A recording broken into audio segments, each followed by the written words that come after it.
All right, welcome back to the Onebar and Lupagus show on Onebar with Lupagus. Vikings are 7-2, which is a fantastic thing.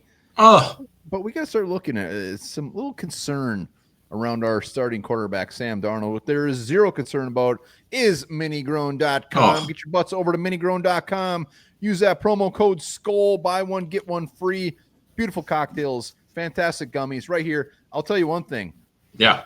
Hibernate is going to be game on tonight after that very close game. I need a night's rest, so Hibernate will be going down the gullet. Well, and if you're concerned about Sam Darnold, take some mini grown gummies. It'll definitely calm you down. Yeah, there will be zero concern. So, Mini Grown, thank you for sponsoring the show once again. Fantastic product made right here in Minnesota. Let's talk concern level because the post game.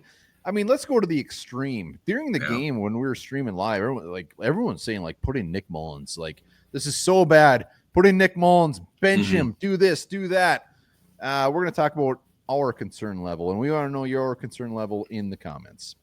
Yeah, I mean, before we drop our concern level, let's just talk about the facts and the stats. 2 interceptions last week, 3 this week, 5 interceptions the last 2 weeks. I think all of those, or at least the majority of them, came in the red zone. And it's decisions. It's the decision-making that concerns me the most. Like, why are you throwing the ball where you're throwing it? Why are you forcing it to 18? Why are you doing what you're doing when there's other players who are clearly open on those plays? I don't know the reads. I don't know the schemes. But honestly, I mean, just from an outside perspective, looking at, seeing what you see on the field, like, why are you making those decisions? That, to me, is the most concerning part. Yeah, in the red zone. That's the biggest. Yes. It's the number one thing. These issues are happening in the red zone. That is the biggest thing. So Sam Darnold the last couple of weeks has looked like complete butt cheeks, and he looks like the middle of the butt cheeks. I mean, last week, I mean, when you look at the Colts game, he came out at the end. The stats ended up looking good, but we've seen Darnold. Like, I don't want to say it, and everybody's saying it, but like, he's starting to look like Sam Darnold. That's the thing. Oh, he's finally looking like Sam Darnold. But he's got 17 touchdowns, 10 interceptions. Which is decent. It's pretty good. It's just the cliff that he's fallen off the last 2 weeks has been brutal because these passes are so bad. And like you said, the decision-making is so bad. Yeah. It's concerning. And what's also concerning is the fact that you see the head coach, who's also the play caller, calling plays because he knows the situation his quarterback is not making good reads. Like, he knows he has a huge handicap here with the quarterback who's turning the ball over. So he has to call according to that, which means more running plays, maybe not doing what he wants to do in certain situations, which hinders his offense, which is why you scored 12 points against the Jacksonville Jaguars, who are the worst defenses in the NFL. Sam Darnold damn near doubled the Jaguars' turnovers in one game that they've had all season. Jaguars are not a team that gets turnovers. And against any other team, we lose by like 25 points. It's a damn good thing we played the Jaguars today. Kevin O'Connell's play calling, the offense, the defense looked fairly decent. It was Sam Darnold's decision-making that made this such a close and gross-ass game. So concern level, I mean, I'm not saying it's off the charts, but for me, it's starting to get pretty high. And against the Titans next week, he better come out and have one hell of a game. But let's talk the whole Nick Mullens thing. Like, Nick Mullens, I mean, is there any? I mean, as far as to me, it's Sam Darnold. What are your thoughts? It's the thing, the old Pam from The Office meme. It's the same pitcher. Like, I think they're very similar. Like, Nick Mullens can throw for a ton of yards, but he's also going to make boneheaded interceptions. Nick Mullens is more of a gunslinger, so I think it'll be the same result. Like, I don't think there's anything different there. Nick Mullens isn't going to save you here. I think he's going to get you the same result Sam Darnold will. I'll say this, like, I agree. Like, Nick Mullens is not the answer, but it will not be the same results. Like, Sam Darnold hasn't thrown for over 300 yards yet this year. Nick Mullens will throw for 350 plus every game he's in.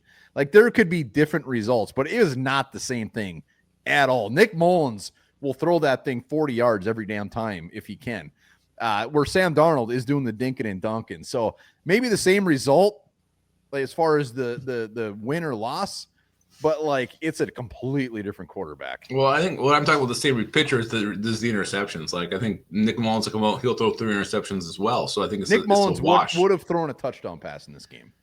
I hope so. I hope so. I just can't understand why Sam Darnold didn't. The moral of the story is like Sam Darnold is gonna be Kevin O'Connell's guy for the rest of the year, barring an injury. I honestly think he could go out there and throw 10 interceptions in the next 3 games, and he's still the guy. Just because Nick Mullens, we already know what we got there. There's not much of a point to put him in, and it is what it is, and we have to deal with it. But concern level, I mean, 1 to 10, what's your concern level? 10. Well, I was gonna give you a dial and say 0 to 100. I was gonna put you on a dial and see what your concern is. 100 being concerned? Yeah. 65. All right. I was a little higher. I'm more concerned than not concerned. I'm not gonna if he goes out against the Titans next week and even throws for 2 interceptions, that thing's going up to about 90. Well, and let's go back to like today. Like 1 interception was tipped. So yeah, I mean, don't care. Those happen. He should have had more than he had. There was a couple. I think that Cisco one again, and there was one I think was called back on a penalty. But my concern level, I'm putting it at about 75%. Like I'm super concerned. Like when you see the play caller like calling plays to not put the ball in his quarterback's hands, that's a huge issue. And why did we barely win against the Colts? Because of Sam Darnold. I actually do really appreciate what he can do with his legs. Like I thought he escaped some sacks and like he got some yards. He got a couple first downs because of what he can do with that. But you got to make better decisions. Like you said, red zone. Like there's points there. There's points. You're going to get 3 points regardless. I mean, John Parker Romo was hitting field goals today. He was hot. I would trust his leg, know the situation, don't force the ball. And I felt like 2 or 3 of those were like he was forcing it to Justin Jefferson. If he's not open it, look somewhere else or throw the ball away. So yes, my concern level is very high. I'm gonna say 75%, which to me is it's a pretty high level. I'm very concerned. I'm gonna say it again. I mean, he ended up with 0 touchdowns and 3 picks. He could have ended up with 6 interceptions against Jacksonville. I mean, and again, that's the biggest thing. We're playing we're taking the win, 7-2. We're taking it 10 times out of 10. But any other team we play today, we're getting our asses kicked. Yes. So I'm letting it play out 1 more week, and we'll see what happens against the crappy ass Titans, who are actually better than the Jaguars. So we'll see. We're giving it a pass because we got the win.